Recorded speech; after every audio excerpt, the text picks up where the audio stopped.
बातचीत हो रही थी, तो हमें सभी को इस बात की बहुत हैरानी है।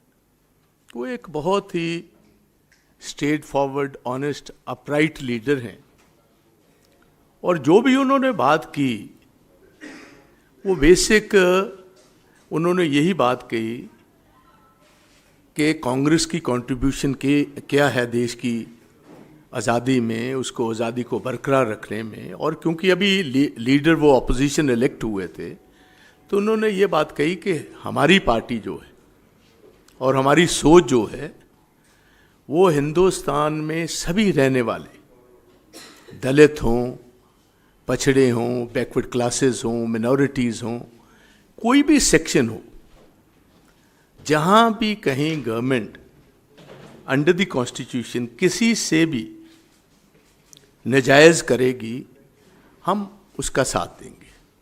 ये बेसिक बात इतनी थी। और ये बिल्कुल ये जो बात इन्होंने कही और सामने लेकर आए, वो तो एक सिख भाई बैठा हुआ तो उसका नाम पूछा, और उन्होंने कहा कि हालात ऐसे बन रहे हैं देश में जहाँ हर आदमी को लिंग्विस्टिक बेसिस पर, स्टेट्स को, मिनॉरिटीज़ को ज़ात पात पर टारगेट करने की कोशिश की जा रही है। और मैं ये विश्वास दिलाना चाहता हूँ कि हमारा जो इंडिया ब्लॉक है और विशेष तौर उनका जो रोल है, वो हम सभी उन सभी को सपोर्ट करेंगे। और मैं ये बात यहाँ ये पूछना चाहूँगा अपने बीजेपी के भाइयों से कि आपने ये हर बात कोई चीज़ आउट ऑफ प्रोपोर्शन छेड़ने की आप कोशिश करते हो। सबसे पहले तो जो राहुल जी ने बात कही, हम उसका स्ट्रांगली समर्थन करते हैं। सारे पंजाब में भारी पैमाने पर उनको इस बात की सपोर्ट मिली, क्योंकि जो भी उन्होंने कहा काफ़ी हद तक उसमें असलियत थी। क्योंकि आप सबसे पहले देखिए कि फार्मर्स जो हैं वो एक धर्म से विश्वास, एक धर्म के नहीं हैं।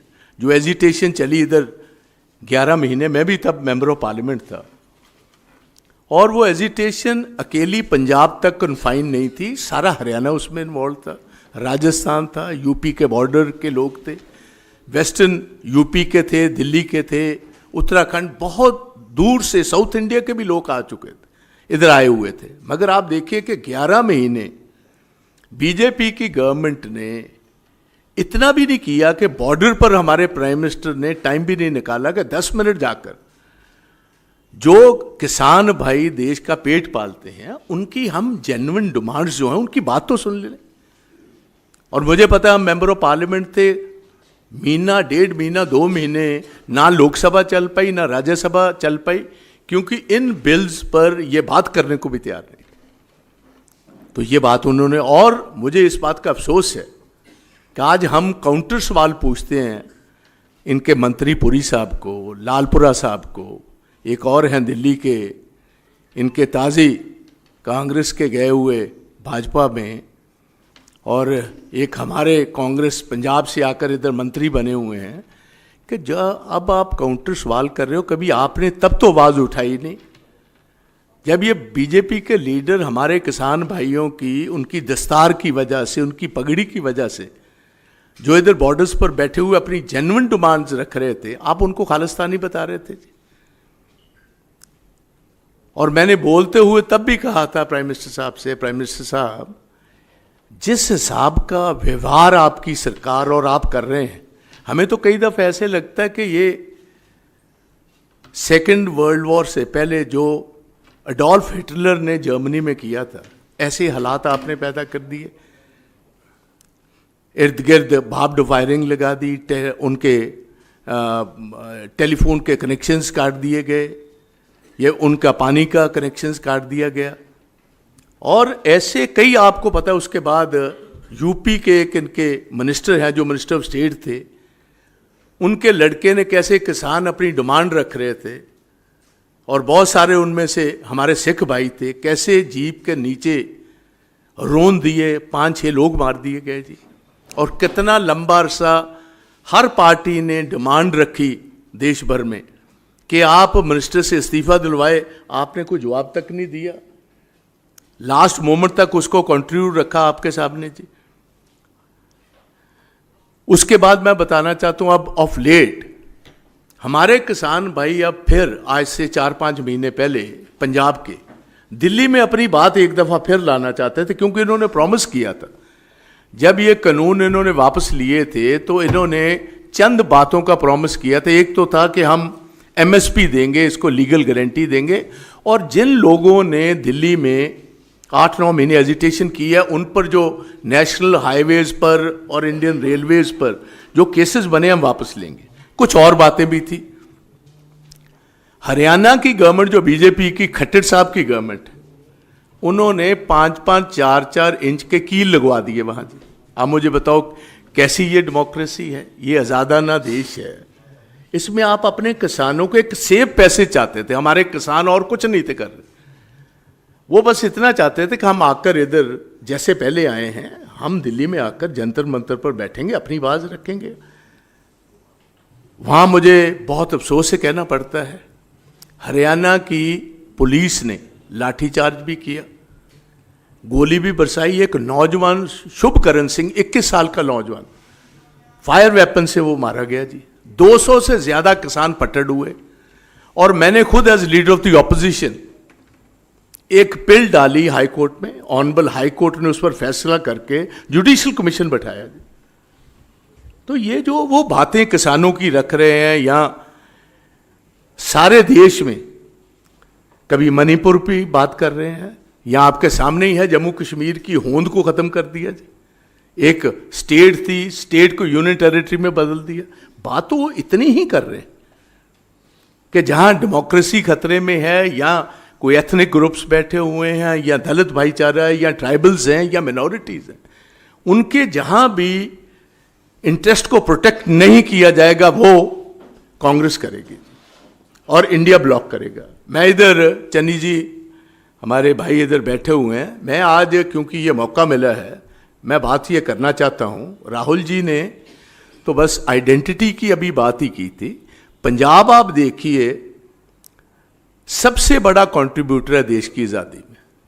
उसके बाद देश का पेट पालने में जय जवान और जय किसान का नारा पंजाब लाल बहादुर शास्त्री जी का जो था, वो सबसे ज़्यादा अगर उसका असर था पंजाब में था। अब देखिए हमारी स्टेट का पिछले 2.5-3 साल से लगातार इकोनॉमिक ब्लॉकेड है। हमारा 7,000 करोड़ रुपया सूबे का जो है वो रूरल डेवलपमेंट का फंड रोक रखा है। हजारों करोड़ रुपए के हेल्थ के जो हमारे पैसे हैं वो रोक रखे हैं। हजारों करोड़ रुपए के हमारे एजुकेशन के पैसे रोक रखे हैं। और जो पंजाब का ट्रेडिशनल ट्रेड रूट था, सिल्क रूट जिसको कहते हैं, आप जितनी भी बाहर से इन्वेडर्स आए हैं, they always came via this land route. और आज पंजाब देखिए सारे जो जहां भी प्रफुल्लित सूबे हो रहे हैं उनके अपने पोर्ट्स हैं। पंजाब में कोई पोर्ट नहीं है, हमारे पास एक ड्राई पोर्ट ही है, वो अमृतसर है, गुरुओं की नगरी है। आपने 10 साल से उसको भी बंद करके रखा हुआ है। पंजाब को इकोनॉमिकली परेशान किया जा रहा है जी। तो ये सारी बातें जो हैं ये मैं सामने रखना चाहता हूँ। आप जो राहुल जी ने बात उठाई चन्नी जी, वो देश के सामने मैं ये भी बात रखना चाहता हूँ। आज से 15-20 दिन पहले 4 किसान लीडर तमिलनाडु में दिल्ली से फ्लाइट लेने के लिए टिकट्स हो चुकी थी, बोर्ड किया प्लेन।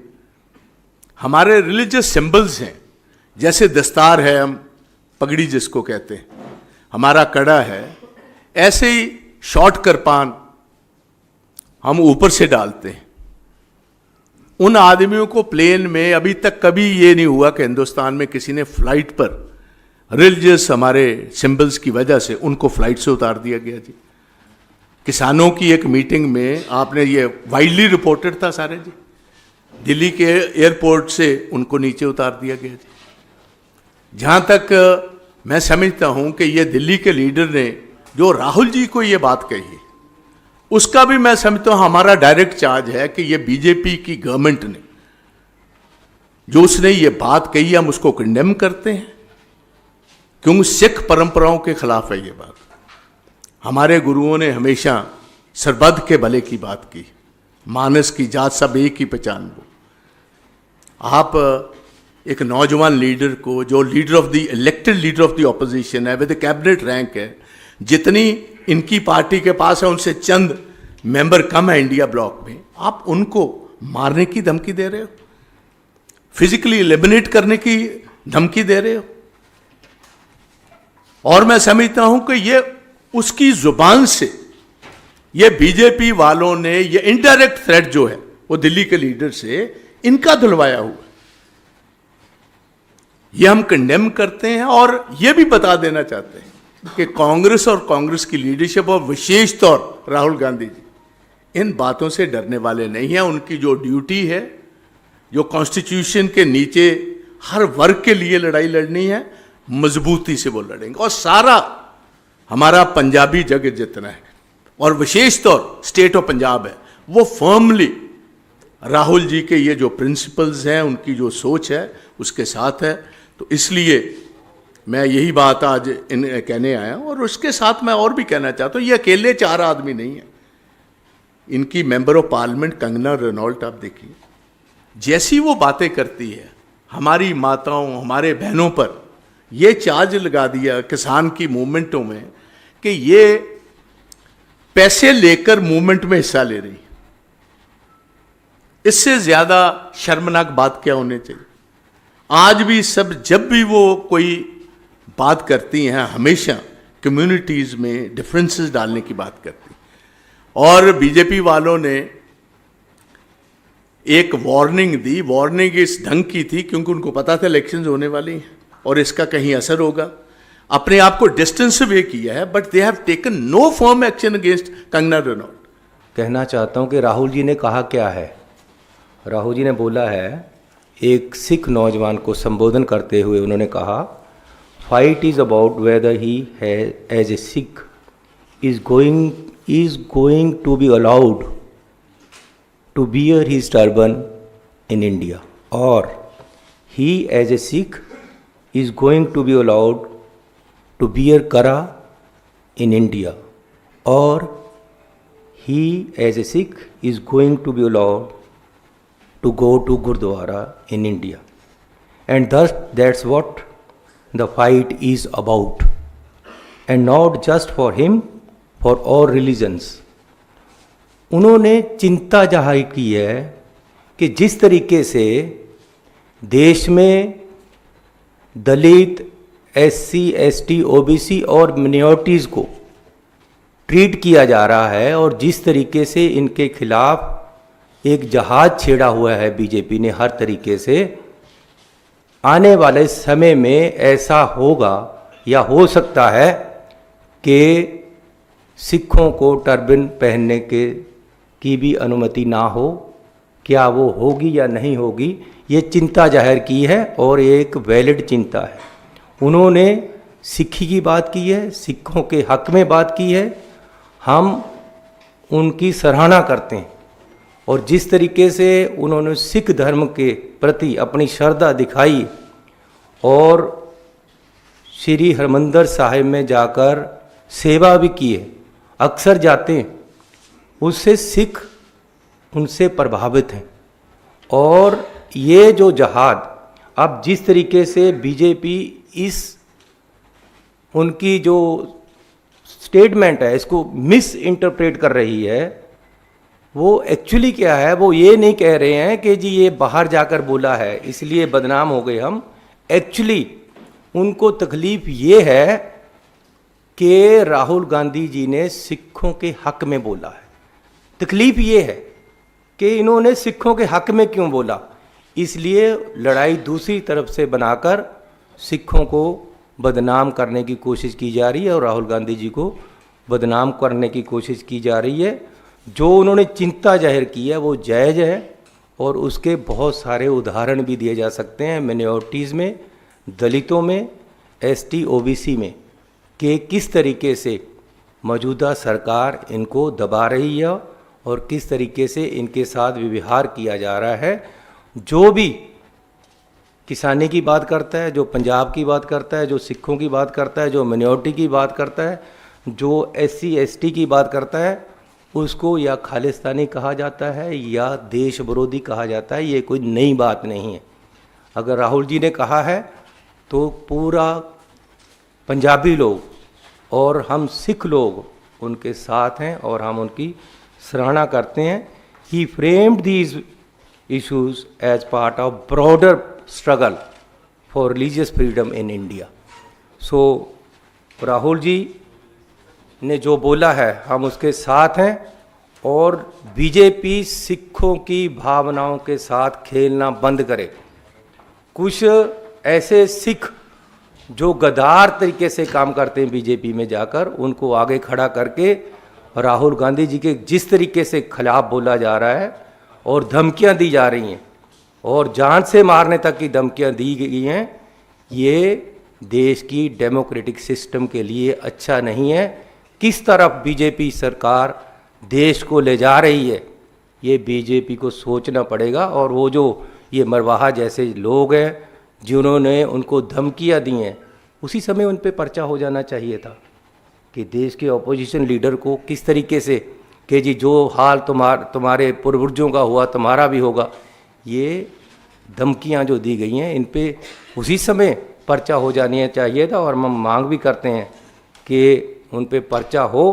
और ये जो सारा कुछ हो रहा है इलेक्शन को देखकर, जो मेन मुद्दे हैं उनसे ध्यान लोगों का भड़काने के लिए, उनकी इंटेंशन डाइवर्ट करने के लिए ये सारा कुछ हो रहा है।